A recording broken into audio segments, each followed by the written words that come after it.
تقریر کے لیے دعوت دیتا ہوں حافظ ریحان کو تشریف لائیں اور اردو کے اندر تقریر اپنے خیالات کا اظہار فرمائیں۔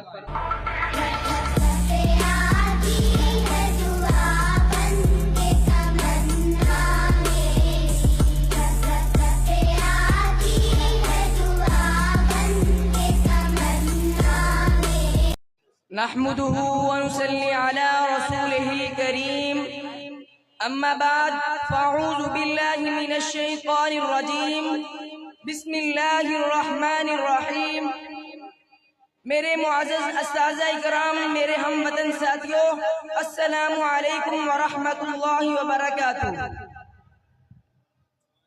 مجھے آج جس موضوع پر لب کشائی کرنے کا موقع ملا ہے وہ ہے میری پہچان پاکستان۔ سامعین محترم، میری پہچان پاکستان، میرا ایمان پاکستان، میری عنوان پاکستان، میری عزت اسی میں ہے۔ میرا عنوان پاکستان، غموں کی بھیڑ میں شان، میرا گلزار پاکستان، اقبال کا تصور پاکستان، قائد کی جدوجہد پاکستان، فاطمہ جناح کا پیارا پاکستان۔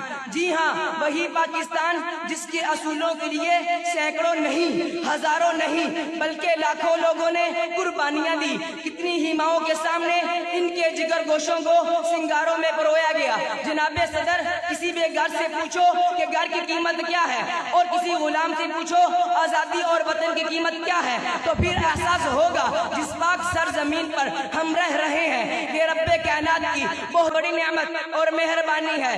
اس مٹی سے وفا تم بھی کرو اور ہم بھی کریں، اس مٹی سے وفا تم بھی کرو اور ہم بھی کریں، اس کا جو حق ہے ادا تم بھی کرو اور ہم بھی کریں۔ جناب صدر، خون کے آنسو رلا رہا ہے یہ دل میرا کہ محمد علی جناح اور علامہ اقبال سے زیادہ ان کے دلوں پہ ہائی ووٹ چھایا ہوا ہے۔ یورپ کی غلامی پہ رضامند ہوا تو، یورپ کی غلامی پہ رضامند ہوا تو، مجھ کو تو غلہ تجھ سے ہے یورپ سے نہیں۔ آؤ میرے ہم وطن ساتھیوں، قدم سے قدم ملا کر قرآن و سنت کی نشر کو اپنا کر آسمان کی بلندیوں کی پرواز کریں۔ اور اس تقریر کا میں اختتام اس شعر سے کرنا چاہتا ہوں۔ کھڑے تھے ہم بھی قسمت کے دروازے پر، کھڑے تھے ہم بھی قسمت کے دروازے پر، لوگ دولت پر گرے ہم نے وطن مانگ لیا، وما علینا الا البلاغ۔